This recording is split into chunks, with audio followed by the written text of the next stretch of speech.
우리 고백하겠습니다. 하나님 우리를 기뻐하십니다. 하나님 우리를 축복하십니다. 우리의 부족함과 우리의 연약함에도 불구하고 하나님 우리를 너무나 기뻐하시고 축복하심을 믿고 나아가는 모두가 되시기를 주님의 이름으로 축원합니다. 오늘은 사순절 첫 번째 주일입니다. 사순절이 뭐하는 절기입니까? 이 사순절이란 정말 우리를 사랑하사 우리를 위하여 찢기시고 피 흘리신 예수님의 사랑을, 예수님의 고난을 묵상하는 기간입니다. 성경에 보면 사도 바울이 하나님의 영 성령의 감동하심을 통해 여러 서신서들을 기록합니다. 여러 서신서들을 통해서 사도 바울이 지속적으로 반복해서 강조하는 것이 있어요. 그게 뭐냐면 우리가 예수 그리스도의 사랑을, 정말 주님께서 우리를 사랑하심을 깊이 깨달아 알아야 한다는 거예요. 이유가 뭘까요? 우리가 정말 주님께서 우리를 너무나 사랑하신다는 사실을 깊이 깨달아 알 때만이 선한 목자 되신 주님께 우리의 인생을 내어 맡길 수가 있는 거예요. 우리가 주님의 사랑에 대한 신뢰가 없다면, 주님의 사랑에 대한 믿음이 없다면 우리의 인생의 운전대를 맡길 수가 없잖아요. 근데 정말 나를 사랑하시고 나보다 더 나에게 최선의 길이 무엇인지 아시는 주님에 대한 신뢰가 있다면, 믿음이 있다면 우리가 우리의 인생을 맡길 수 있고 우리의 인생의 운전대를, 우리의 인생의 핸들을 내어 맡길 수가 있는 거예요. 정말 이 사순절 기간을 통해서 정말 찢기시고 피 흘려 주시기까지 우리를 사랑하신 주님을 깊이 만남으로 말미암아 선한 목자이신 주님께 인생을 맡기고 푸른 초장, 쉴만한 물가, 생명의 길, 의의 길로 나아가는 모두가 되시기를 주님의 이름으로 축원합니다. 우리 19절 말씀 읽겠어요. 제자들이 예수께서 시키신 대로 하여 유월절을 준비하였더라. 예수님께서 제자들에게 특별히 3년 6개월 동안 함께했던 12제자에게 명령하십니다. 무엇을 명령하십니까?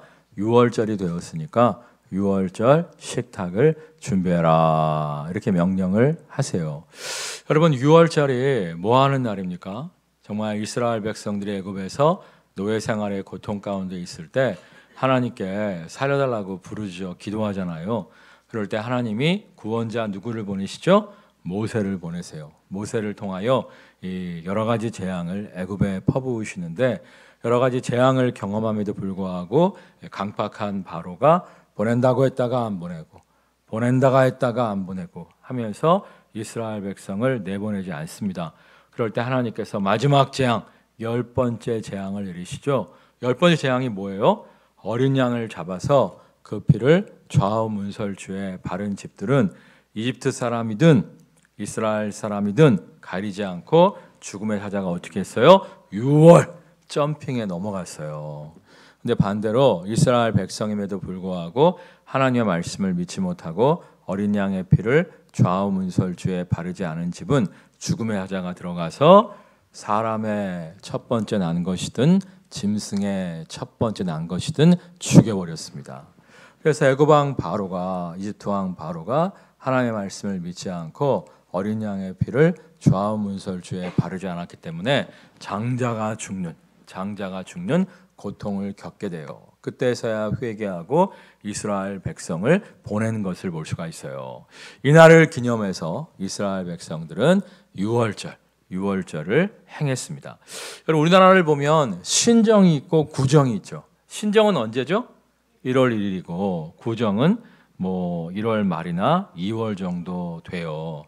마찬가지로 이스라엘도 신정과 구정이 있습니다. 이스라엘의 신정은 1월 1일이에요.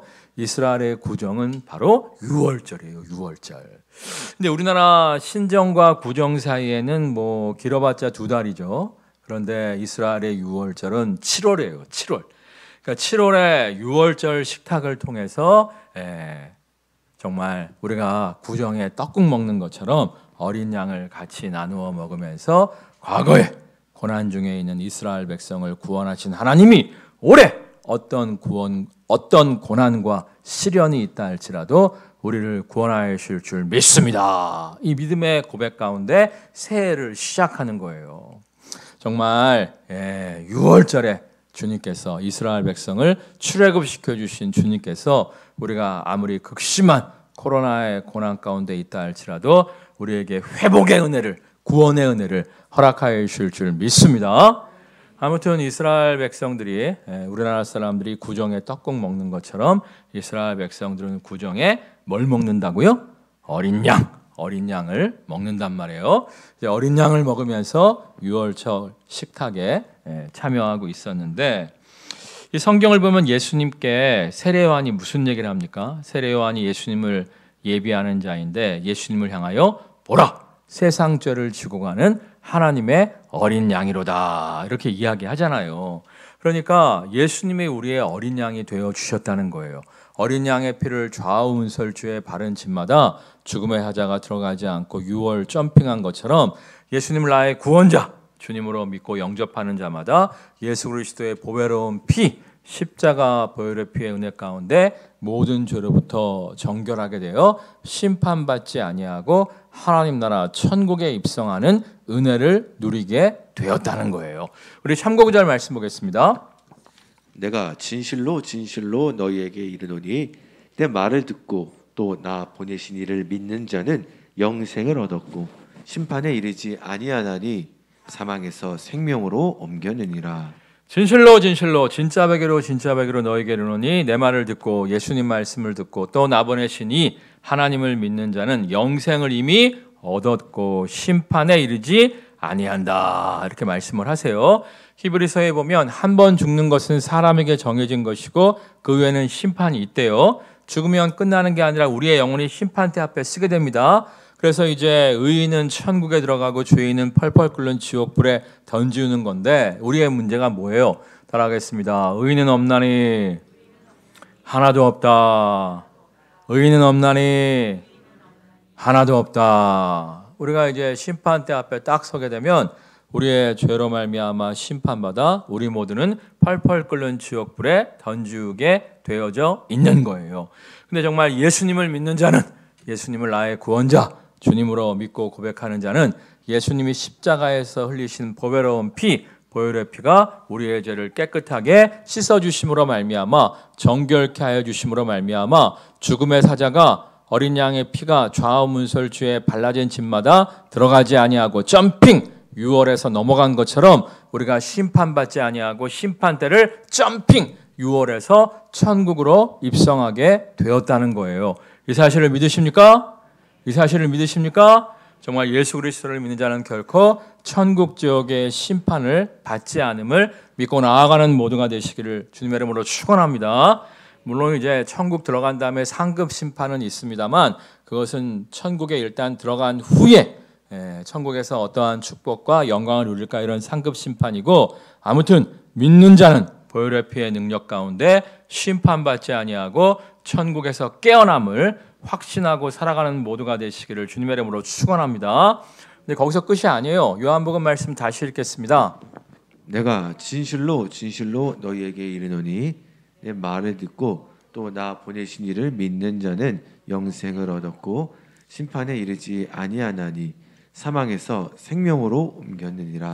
마지막 날 심판받지 아니할 뿐만 아니라 우리가 사망에서 생명으로 옮겨진 존재라는 거예요. 사망, 죽을 팔자에서 생명, 살 팔자로 우리의 운명이 바뀌게 되었다는 것입니다. 이 사실을 믿으십니까? 그래서 요한복음 10장 10절에도 보면 내가 온 것은 양으로 생명을 얻게 하고 더 풍성히 얻게 하려 하심이라 말씀하셨잖아요. 예수님 영접한 자는 천국의 생명을 이미 확보해 놓았을 뿐만 아니라 이 땅에서도 풍성한 생명이 약속되어 있잖아요. 이 사실을 믿으십니까? 천국 본점은 저 하늘나라에 있지만 예수님을 믿고 따르는 우리에게 천국 지점의 행복과 기쁨이 허락되어졌잖아요. 이 사실을 믿으십니까? 얼마 전에 제 친구 목사한테 전화가 왔어요. 그 친구가 원래 이제 서울대학교 합격을 했는데 하나님이 부르셔서 때려치고 서울신대 신학과에 입학한 동기예요. 근데 그 친구가 이제 굉장히 똑똑해요. 굉장히 똑똑한 친구인데 하여튼 뭐 서울대학 가려다가 포기한 놈이라 다르긴 다르더라고요. 제가 이제 신학과 1학년 때 취미생활이 있었는데 20살이었죠. 도서관에서 도서관의 장서들을 이렇게 살펴보고 탐색하는 게 취미생활이었는데 어느 날 이제 원서가 있는 코너에 딱 있는데 이스라엘의 역사라고 굿네백이 쓴 건데 꽤 괜찮은 책이 꽂혀 있는 거예요. 지금은 번역이 되었습니다만 당시에는 번역이 되어 있지 않았어요. 고고학 책이기 때문에 어려운 단어가 굉장히 많습니다. 제가 그 책을 쩔쩔매고 읽고 있는데 딱 오더니 이 책 갖고 왜 헤매? 그러면서 직독직해를 해주는 거예요. 야, 서울대 가려다가 포기한 놈은 역시 다르다. 그런 생각을 했는데 그 친구가 지금 담임 목회는 하고 있지 않고 강남에 한 3,500명 정도 출석하는 교회에서 수석 부목으로 사역을 하고 있습니다. 근데 얼마 전에 그 친구가 흥분해서 저한테 왔더라고요. 야, 대원아! 자기가 놀라운 사실을 깨달았다는 거예요. 뭔 사실을 깨달았냐 그랬더니 예수님을 믿고 따르는 자들에게 하나님의 나라 천국의 기쁨과 행복이 저 하늘나라에서만 누려지는 것이 아니라 이 땅에서도 누릴 수 있음을 깨달았어. 내가 이 복음을 전파하기 위해서 개척할 거야. 그러더라고요. 제가 그래서 뭐라 했을까요? 이제 알았어. 그러면 안 되잖아요. 그래갖고 이야 놀라운 걸 깨달았구나. 그래 그 복음을 전파하기 위해서 빨리 개척해라 그랬는데 여러분 정말이에요. 천국은 저 하늘나라에서만 누리는 것이 아니에요. 예? 내가 온 곳은 양으로 생명을 얻게 하고 더 풍성히 얻게 하려 하심이라. 이 약속의 말씀을 믿고 살아갈 때 이 땅에서도 우리가 천국 본전만큼은 안 됩니다만 천국 지점의 기쁨과 즐거움을 누릴 수가 있는 거예요. 그래서 성경에 보면 하나님을 사랑하는 자 곧 그때로 부르심을 입은 자들에게는 모든 것이 합력하여 선을 이루게 하신다고 말씀하시잖아요. 하나님이 자기를 사랑하는 자들을 위하여 예비하신 것은 눈으로 보지도 못하고 귀로도 듣지도 못하고 마음으로도 상상치 못하였다함과 같으니라 말씀하셨잖아요. 정말 이 코로나의 어려움과 힘듦이 있지만 합력하여 선을 이루시는 하나님을 믿고 나아가는 모두가 되시기를 주님의 이름으로 축원합니다. 하나님이 예비하신 상상 초월의 축복을 믿고 나아가는 모두가 되시기를 주님의 이름으로 축원합니다. 정말 제가 얼마 전에 예배 전에 이렇게 내려와서 기도를 하는데 제가 예전에는 예배 1시간 전에 내려와서 기도를 했어요. 근데 와 마스크 쓰고 1시간 전에 와서 기도하고 또 예배 이렇게 드리고 하는 게 답답하더라고. 그래서 요즘에는 이제 위에서 기도를 좀 많이 하고 마스크 벗고 혼자 사무실에서 방에서 기도를 좀 드리고 본당에서는 이제 30분만 기도하고 이제 예배 참여를 하곤 하는데 아무튼 본당에 딱 내려와서 예배 전에 이렇게 기도를 드리는데 그 말씀 붙잡고 기도했어요. 하나님 우리에게 예비하신 것은 자기를 사랑하는 자들에게 예비하신 것은 눈으로 보지도 못하고 귀로도 듣지도 못하고 마음으로도 상상치 못하였다함과 같으니라 말씀하시지 않았습니까? 우리 참좋은 교회 성도들의 삶에 코로나임에도 불구하고 상상 초월의 놀라운 예비하심을 누리게 하실 줄 믿습니다. 기도하고 있었는데 기도하면서 가만히 생각해 보니까 정말 작년에도 그렇고 올해도 그렇고 우리 참좋은 교회 성도들이 정말 이 코로나에도 불구하고 예상치 못한 축복을 누리신 분들이 많더라고요. 아멘할 타이밍이었어요. 다시 한번 하겠습니다. 예상치 못한 축복을 누리신 분들이 많더라고요. 물론 지금 힘드신 분들도 있을 수 있어요. 근데 여러분 요셉이 노예로 팔려갈 때 그 길이 애굽의 국무총리 되는 길인지 알았어요? 몰랐잖아요. 감옥에 억울한 누명을 쓰고 붙잡혀갈 때 그 길이 국무총리 되는 길인지 알았어요? 몰랐잖아요. 근데 노예 생활, 감옥 생활을 통해서 애굽의 국무총리가 되는 예상치 못한 축복의 길로 인도하여 주셨잖아요. 사실 이 코로나에 제일 많이 직격탄을 맞은 곳은 교회예요. 교회. 얼마 전에 친구가 너 1번이냐 2번이냐 물어보더라고. 그래서 내가 공약을 봤는데 1번도 2번도 소상공인 지원은 한다고 하지만 교회 지원한다는 말이 없더라. 그렇잖아요. 소상공인들은 뭐 지원을 많이 해요. 제 친구도 카페 하는데 얼마 전에 300만 원 받았대요. 근데 소상공인들보다 정말 직격탄을 맞은 곳이 교회인데 교회는 진짜 10원 한 푼 지원을 못 받고 있잖아요. 야, 누군가가 교회 지원해 준다고 하면 내가 그 사람 뽑겠다 이렇게 얘기했는데 코로나에 제일 힘든 곳이 교회예요. 교회. 근데 그럼에도 불구하고 저에게는 믿음이 있습니다. 정말 코로나 때문에 우리 교회 출석 성도도 반토막이 났습니다만 코로나를 통해서 놀라운 하나님의 예비하심이 있음을 믿어요. 정말 코로나를 통해서 우리의 성도들의 믿음이 더욱더 단단해지고요. 정말 코로나를 통해서 하나님이 새 길로 우리 교회를 인도하신다는 확신이 있어요. 그러니까 여러분 지금 좀 힘들고 어려워도요. 따라하겠습니다. 하나님이 자기를 사랑하는 자들을 위하여 예비하신 것은 눈으로 보지도 못하고 귀로도 듣지도 못하고 마음으로도 상상치 못하였다함과 같으니라. 상상 초월의 예비하심이 있음을 믿고 나아가는 모두가 되시기를 주님의 이름으로 축원합니다. 근데 중요한 건 뭐냐면 이걸 믿는 게 중요해요. 성경에 보면 너희가 믿을 때 영광을 보리라 이렇게 말씀하시잖아요. 안 믿으면 소용없다니까요. 제가 사실은 우리 애들 사춘기 때 많이 싸웠어요. 우리 애들 사춘기 때 애들이 부정적이야. 야, 대학 많아. 걱정하지 마. 재수 안 해. 대학 많아. 갈 데 많아. 그러면 애들이 막 걱정해야 하고 막 염려해야 하고 막 그러더라고요. 대학을 갔음에도 불구하고 졸업 후에 더 막 염려하고 걱정하고 막 그러더라고요. 그래서 내가 야! 왜 이렇게 걱정이 많아? 따라해봐. 하나님이 자기를 사랑하는 자를 위하여 예비하신 것은 눈으로 보지도 못하고 귀로도 듣지도 못하고 마음으로도 상상치 못하는 것 같으니라 말씀하시지 않았어? 정말 상상 초월의 예비하심을 믿어! 막 그렇게 얘기해도 애들이 사춘기 때 왜 이렇게 부정적이에요? 잘 못 믿는 거야. 잘 못 믿는 거야. 그래서 내가 많이 싸웠다니까. 많이 싸웠어요. 믿음 심어주려고. 근데 얼마 전에 밥 먹다가 야, 생각해봐라. 진짜 너 대학 졸업하고 지금 직장 생활하고 있는데 너 이런 직장에서 일하게 될 줄 몰랐지. 야, 너 이번에 편입 시험 붙어갖고 어디 가게 됐는데 너 고등학교 때 이 대학 갈 줄 몰랐지. 맞대. 야, 예상치 못한 상상 초월의 축복을 이들의 인생에 주셨어 안 주셨어? 그랬더니 주셨대. 그럼 앞으로도 믿을 거야 안 믿을 거야? 믿겠대. 여러분 정말 상상 초월의 하나님의 예비하심을 믿고 나아가는 모두가 되시기를 주님의 이름으로 축원합니다. 그럴 때 정말 하나님이 우리의 믿음대로 놀랍게 역사해 주실 줄 믿습니다. 따라하겠습니다. 사망에서 생명으로 옮겨졌습니다.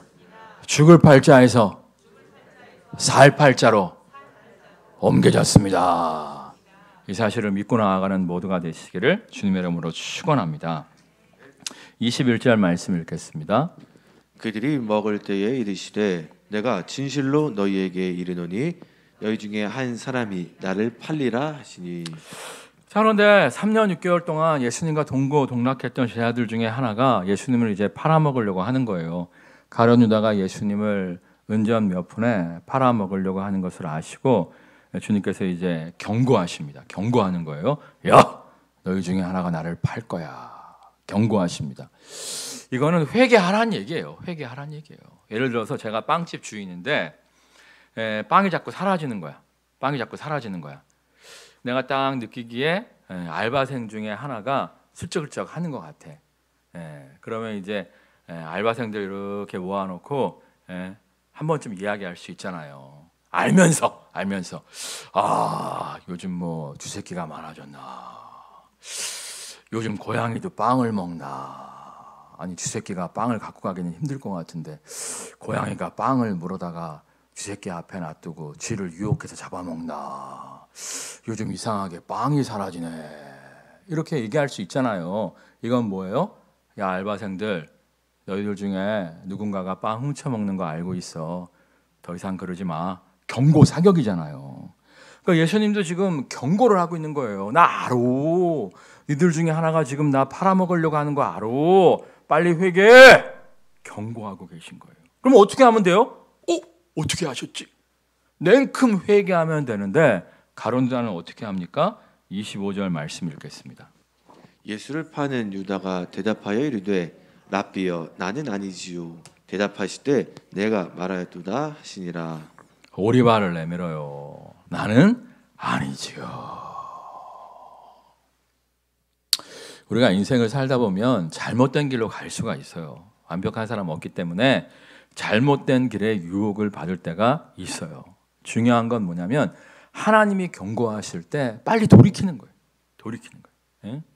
여러분 정말 요즘에 우리 교회가 성경 1년 1독 본문 매년 이렇게 하고 있는데 매처럼 하고 있는데 얼마 전에 이제 발람 선지자 본문을 읽으셨을 거예요.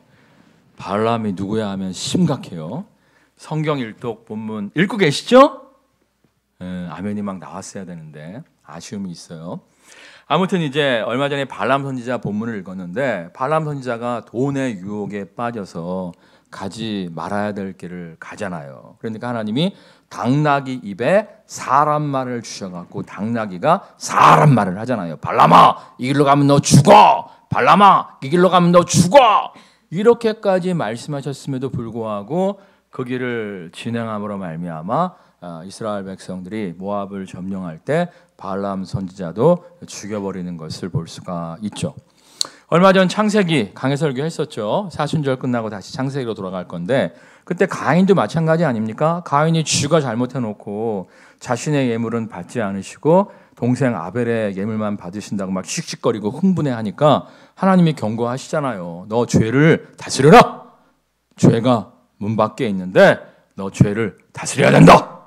경고하시잖아요. 그때 하나님이 아셨구나 하고 그만두었으면 동생 아벨을 쳐 죽이는 그런 악행을 행함으로 말미암아 땅의 저주를 받아 어떠한 열매도 내지 않음으로 말미암아 평생 떠돌이 인생이 되지는 않았을 텐데 하나님의 경고를 무시하고 동생 아벨을 쳐 죽임으로 말미암아 땅의 저주를 받아 어떠한 열매도 맺지 못하는 어쩔 수 없이 떠돌아다니는 인생으로 추락하게 되잖아요. 제가 성경 인물 가운데 참 존경하는 인물이 있어요. 멋은 없어. 멋은 되게 없어. 그렇긴 한데 성경 인물 중에서 참 존경하는 인물이 있어요. 누구냐면 이삭이야. 이삭은 삶 가운데 연단이 거의 없어. 연단이 하나 있었다면 장가를 좀 늦게 갔어. 좀 이상하지? 아브라함이 거부였잖아요. 또 100세의 아들을 낳았잖아요. 그러면 언제나 얼마나 손자 손녀가 보고 싶겠어요? 그럼에도 불구하고 정말 늦게 얻은 아들이기 때문에 손자 손녀가 너무나 보고 싶었을 것임에도 불구하고 정말 엄청난 거부니까 며느리 서로 준다고 했을 것임에도 불구하고 40이 넘어서야 이삭을 장가를 보내요. 그 이유는 나중에 또 이제 창세기 강해설교 때 말씀을 드릴 건데 고연단 하나하고 두 번째는 아내를 얻었는데 애를 못 낳는 거야. 애를 굉장히 한참 후에 낳아요. 그러니까 장가 좀 늦게 간 거, 애 못 낳아갖고 좀 오랫동안 좀 기다린 거, 이거 말고 이삭의 인생에 고통이 없었어요. 이유가 뭐냐면 이삭도 실수할 수 있었어요. 이삭도 잘못된 선택을 할 때가 있었는데 이삭은 돌이킬 줄 알아. 하나님이 경고하시면 터날 줄 알아. 예를 들면 아브라함이 돌아가시고 가문의 수장이 되어서 이제 가문을 이끌게 되었는데 하나님이 일부러 테스트하기 위해서 가나안 땅에 극심한 흉년을 주시잖아요. 엄청난 소화양이 있었는데 물이 없고 풀이 없으니까 하루에도 수십 마리씩 소화양이 픽픽 쓰러져 죽는 거예요. 그러니까 안 되겠다 생각하고 점점 남하하기 시작합니다. 남방 땅, 물이 많은 땅, 애굽의 나일강을 찾아 이주하기 시작합니다. 그러다가 이제 국경에 딱 도착했는데 하나님이 그러시잖아. 멈춰라! 약속의 땅을 떠나지 말라! 말씀하시잖아요. 여러분 생각해 보세요. 동네 사람들한테 다 작별 인사했어. 여러분 안녕히 계세요. 제가 이제 애굽으로 이민 가게 생겼어요. 여러분 이제 더 이상 못 보겠네. 빠이빠이 했는데 하나님 멈추라는 거야. 국경만 넘으면 나일강이 기다리고 있는데 하나님이 멈추라는 거야. 그때 이삭이 어떻게 합니까? 멈추고 순종함으로 말미암아 그 흉년 가운데에도 100배의 수확을 얻는 하나님의 놀라운 축복을 누리잖아요. 그러니까 여러분 때로는 잘못된 길로 갈 수 있어요. 잘못된 선택을 할 수 있는데 그럼에도 불구하고 하나님이 경고하시면 멈출 줄 아는, 터날 줄 아는, 돌이킬 줄 아는 모두가 되시기를 주님의 이름으로 축원합니다. 근데 문제는 우리가 어떻게 하나님의 경고를 잘 들을 수가 있냐는 거예요. 그러니까 사실 하나님 우리한테 경고하시거든요. 잘못된 길로 갈 때, 옳지 않은 길로 갈 때 하나님이 경고하시는데 이 경고를 이제 못 듣는 사람들이 종종 있어요. 왜 못 듣냐면 영적으로 죽은 자이기 때문에 그래요. 이 죽었다는 말이 성경에서는 분리라고 말씀을 드렸어요. 육체에서 영혼이 분리되면 죽는 거잖아요. 마찬가지로 영적으로 죽었다라고 하는 말의 뜻은 하나님과 영이신 하나님과 분리되었다는 뜻이에요. 영이신 하나님과 함께하는 삶을 살 때 하나님과 소통할 때 하나님의 영의 인도하심을 받아 누릴 수가 있는데 영적으로 죽어 있어요. 그러니까 하나님의 인도하심이 느껴지지 않는 거예요. 성경에 보면 우리가 예수님을 영접할 때 하나님의 영, 예수 그리스도의 영이신 성령께서 우리 안에 거하신다고 말씀하시잖아요. 우리 안에 거하시면서 우리를 바른 길로 인도하시기 위해서 우리에게 풍성한 열매와 은사를 주시기 위해서 힘쓰고 애쓴다고 말씀하시는데, 이 영적으로 죽은 자는 성령님이 우리의 심령 가운데 잠들어 계시는 거야. 잠들어 계시기 때문에 우리가 바르지 못한 길로 나아간다 할지라도 성령께서 우리를 일깨워 주실 수가 없는 것이죠. 우리 안에 계신 성령께서 살아 숨쉬어야 돼요. 그래서 우리가 정말 영적으로 산 자가 되어서 하나님과 소통하는 자가 될 때만이 잘못된 길로 걸어갈 때 이 길이 아니다, 이걸 깨닫고 빨리 참된 길, 생명의 길로 선회할 수가 있는 거예요. 제가 사실 리더십에 대한 책들을 많이 읽어요. 20대에도 리더십에 대한 책들을 많이 읽었는데 지금도 리더십에 대한 책들을 종종 읽어요. 왜냐하면 정말 리더가 굉장히 중요하거든요. 리더가 어떠한 길로 백성을 이끄냐에 따라서 그 백성들의 삶의 질이 달라지기 때문에 리더십에 대한 책들을 굉장히 많이 읽습니다. 여러분도 마찬가지죠. 가장이 어떠한 결정을 하냐에 따라서 여러분의 가정이 승할 수도 있고 여러분의 가정이 망할 수도 있는 거예요. 사실 알게 모르게 우리는 다 리더인데, 아니 가족의 리더가 아니라고 할지라도 여러분의 인생의 리더이잖아요. 여러분의 인생에 우리가 다 리더예요. 리더이기 때문에 리더십이 굉장히 중요한데, 한 10년 전까지만 해도 리더십을 얘기할 때 탁월한 리더는 직관 능력이 뛰어난 사람이다라고 얘기를 했어요. 직관 능력이 뭐냐면 말로는 설명할 수 없어. 말로는 이유를 말할 수 없는데 이 길이 맞아. 이게 직관이야. 말로는 설명할 수 없는데 이 길이 아니야. 그걸 분별할 줄 알아. 그게 이제 직관 능력이거든요. 요즘은 좀 바뀌었어요. 요즘은 이제 정보화 사회 아니겠습니까? 인터넷을 통해서 5만 가지 잡다한 정보들을 검색할 수 있고 분석해낼 수 있는 시대를 우리가 살아가고 있잖아요. 요즘 탁월한 리더는 일단 정보를 이렇게 많이 모으고 정보를 잘 정리하고 분석할 줄 아는 리더래요. 근데 웃기는 건 뭐냐면, 그럼에도 불구하고 수많은 정보들 가운데에서 수많은 정보들을 분석하고 연구를 할 줄 알아야 되는데, 이 정보들 중에서는 가짜 뉴스가 많잖아요. 진짜 뉴스도 있고 가짜 뉴스도 있고. 그 수많은 정보들을 규합할 줄 아는 리더가 탁월한 리더인 건 맞는데, 그 수많은 정보들 중에서 진짜 정보와 가짜 정보를 취사 선택해서 분별할 수 있는 직관력이 있어야 된다는 거예요. 그러니까 10년 전이나 지금이나 결론은 뭐다? 직관력이라는 거예요. 직관력. 정보가 없을 때는 그냥 직관을 하는 거고, 정보가 많아도 그 정보의 홍수 속에서 직관력이 있어야 바른 길을 선택하며 나아갈 수가 있다는 거예요. 근데 수십 권의 리더십 책을 읽어봤습니다만 직관력이 중요하다고 떠들어댑니다만 이 직관력을 어떻게 갖출 수 있다는 이야기하지 않습니다. 한번 살펴보세요. 수백 권의 리더십 책을 읽어보세요. 직관력이 중요하다고 다 이야기하지만 그 직관력을 어떻게 갖출 수 있다고는 이야기하지 않아요. 그래서 제가 20대 때부터 주님, 직관력이 있어야 된다는데 어떻게 하면 직관력이 있습니까? 기도를 많이 했는데 어느 날 직관력이 생기더라고. 느낀 게 뭐냐면 직관력은 성령 충만이에요. 왜냐하면 성령 충만하면 지혜의 은사와 지식의 은사도 주신다고 하잖아요. 여러 가지 은사를 주시는데 그중에 지혜의 은사와 지식의 은사가 있어요. 지혜의 은사는 여러 가지 정보들 속에서 바른 것을 판단할 수 있는 지혜고요. 지식의 은사는 뭐냐면 안 배워도 아는 거야. 안 배워도. 그래서 마가의 다락방에서 예수님의 제자들이 성령 충만을 경험하잖아요. 그래서 막 사람들 앞에서 설교하고 변호하고 막 그러니까 델시산과 율법학자들이 뭐라고 얘기해요? 참 신기하다. 저들이 배우지 않았건을 어떻게 아느냐 그러잖아요. 안 배우고도 아는 게 지식의 은사예요. 지식의 은사. 그러니까 여러분들이 성령 충만을 사모하는 모두가 되시기를 주님의 이름으로 축원합니다.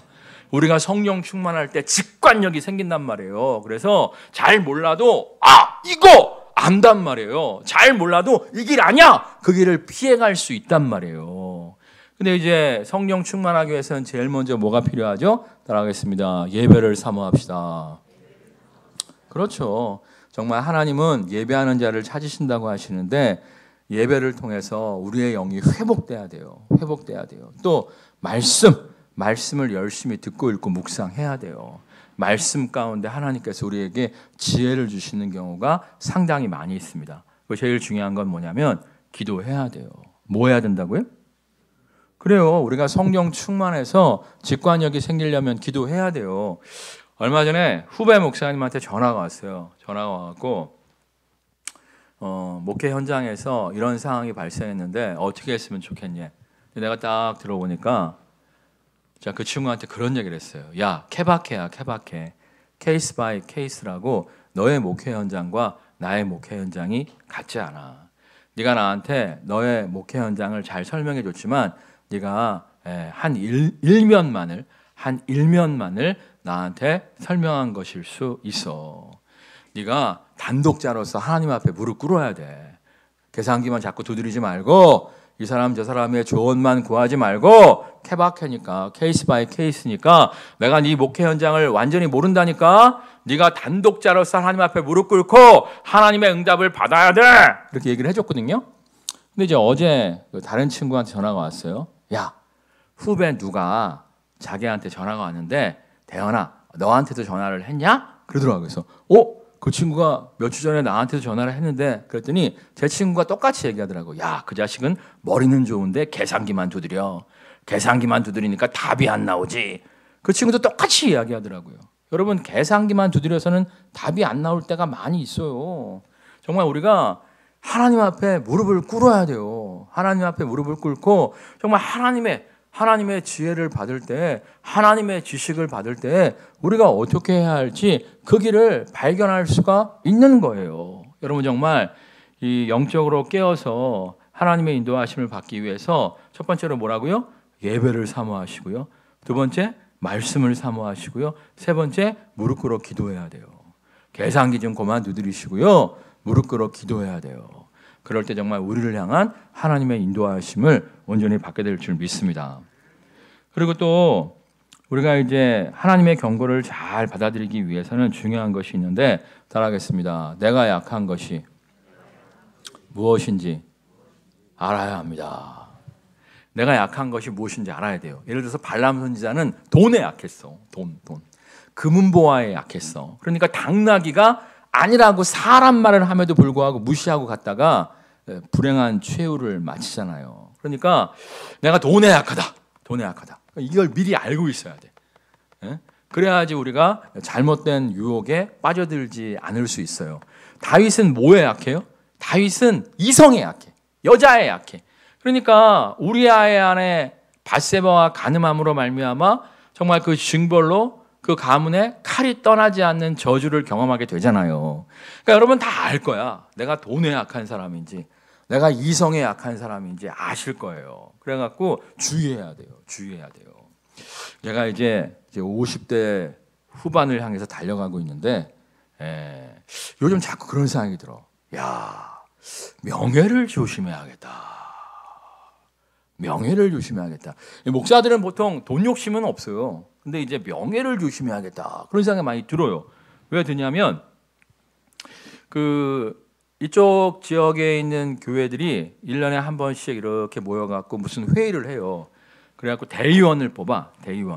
그래서 이제 대의원들을 이렇게 총회 본부에 보내갖고 대의원들이 어떠한 일을 하는데 하여튼 이 대의원을 뽑는 그 선거를 1년에 한 번씩 해요.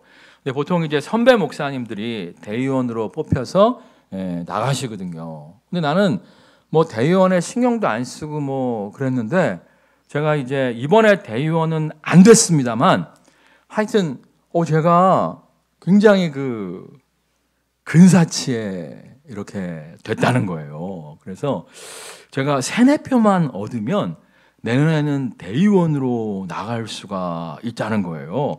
원래 그 개표 결과를 알려주면 안 되는데 누가 전화가 왔더라고. 목사님, 선배님, 제가 슬쩍 가르쳐 드리는 건데 형님이 몇 등 했어요, 몇 등. 3-4표만 모으시면 내년에 대의원으로 나갈 수 있어요. 이렇게 전화를 해준 거야. 그 전화를 받고 갑자기 마음속에서 대의원? 그러니까 이제 우리 세계에서 국회의원 같은 거가 되는 거예요. 그래서 대의원? 3-4표만 더 얻으면 대기권? 근데 그때 이제 1년 1독 본문을 딱 읽는데 발람 선지자 본문을 딱 읽으면서 야, 그래. 발람 선지자가 돈에 눈이 어두워서 기리하는 길로 감으로 말미암아 정말 패가 망신했는데 내가 진짜 명예의 눈이 어두워서 예수님 오실 때도 가까웠는데 정말 코로나에 힘들어하는 성도들이 그렇게 많은데 한 영혼이라도 더 구원하고 더 살려야지 내가 교단 정치에 간섭할 게 아니다 하고 제가 신경을 꺼버렸어요. 여러분, 자기가 약한 게 뭔지 알아야 돼요. 응?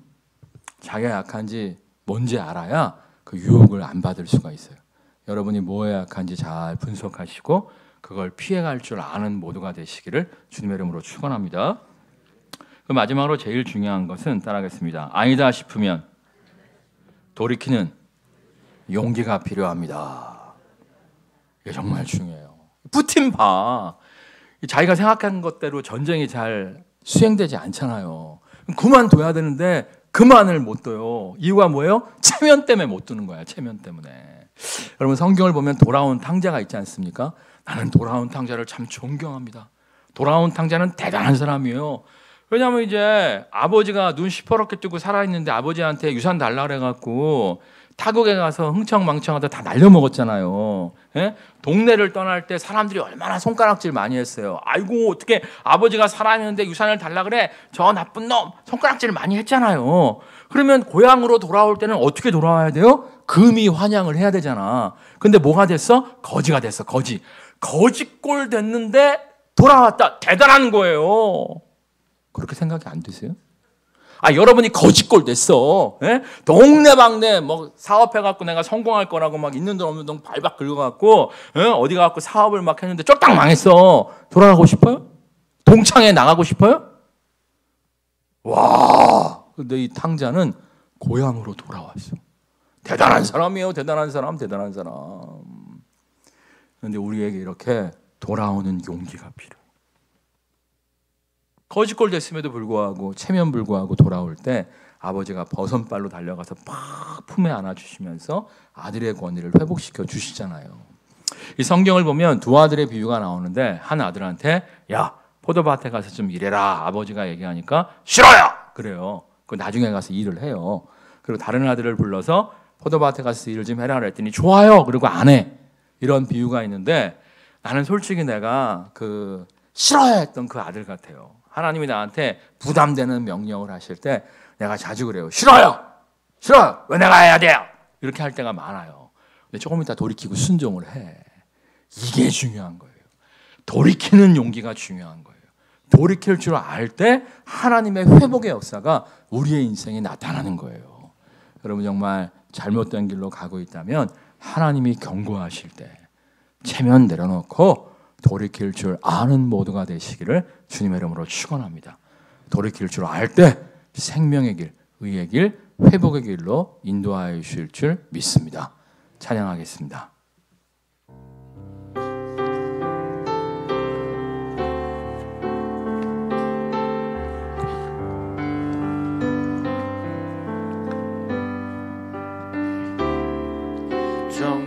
정결한 마음 주시옵소서. 오 주님, 정직한 영을 새롭게 하소서.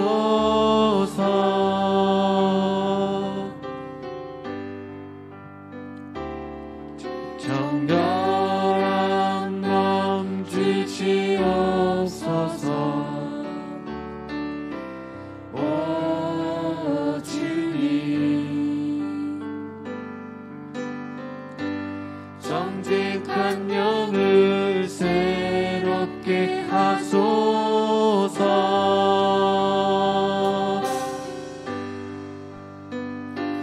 나를 주님 앞에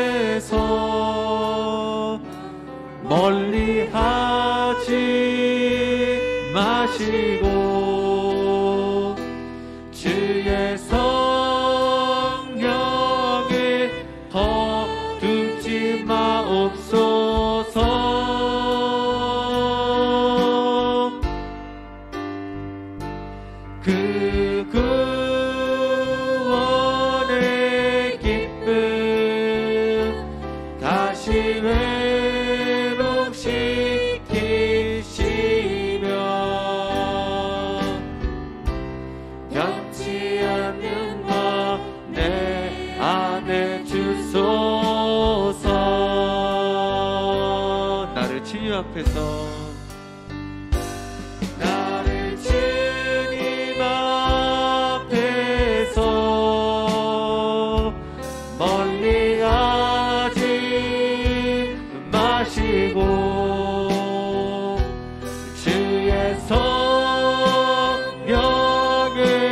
더 듣지 마옵소서.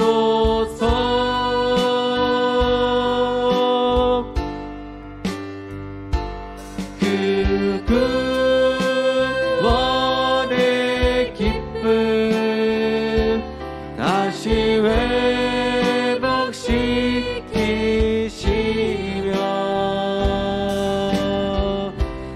변치 않는 마음 내 안에 주소서. 변치 않는 마음, 변치 않는 마음 내 안에 주소서. 사순절을 맞아 나를 위해 찢기시고 피 흘리신 주님의 사랑, 주님의 은혜를 깊이 묵상하게 하옵소서. 나 같은 죄인 살리신 주님의 은혜를 깊이 묵상하며 선한 목자 되신 주님의 인도하심에 온전히 순종하게 하옵소서. 혹시 잘못된 길로 가고 있다면 속히 돌이키게 하여 주옵소서. 항상 영적으로 깨어 있어 주님의 경고를 듣고 속히 돌이킴으로 말미암아 주님이 예비하신 생명의 길, 의의 길로 나아가는 모두가 되게 하여 주옵소서. 합심해서 기도하겠습니다. 할렐루야. 사랑하신 아버지 하나님, 아버지 나를 향한 십자가, 나같이 죄인 살리신 십자가를 묵상하시고 아버지 내가 다시 한번 주님의 길을 살아가게 주시옵소서. 아버지 경고하실 때 돌이키는 인생 되게 하여 주시옵소서. 아니다 싶으면 돌이킬 용기를 허락하여 주시옵소서. 내가 약한 것은 무엇입니까? 돈입니까? 이성입니까? 명예입니까?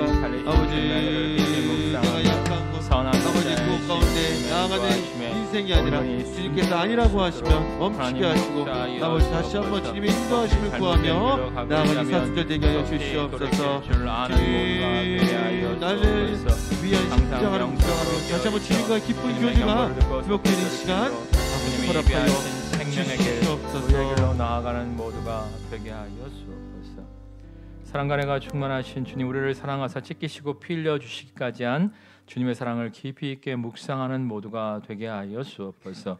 주님의 사랑을 온전히 신뢰함으로 말미암아 우리의 인생의 운전대를 핸들을 내어 맡길 줄 아는 모두가 되게 하여 주옵소서. 인생의 운전대를 맡기고 주님의 인도하심 따라 나아갈 때, 주님의 경고에 순종하여 때로는 터날 줄 알 때 주께서 예비하신 생명의 길, 의의 길, 죽을 팔자가 아니라 살 팔자가 되는 인생이 되어지게 하여 주옵소서. 예수 그리스도의 이름으로 기도드립니다. 아멘. 우리 고백하겠습니다. 주님의 사랑을 깊이 묵상합시다.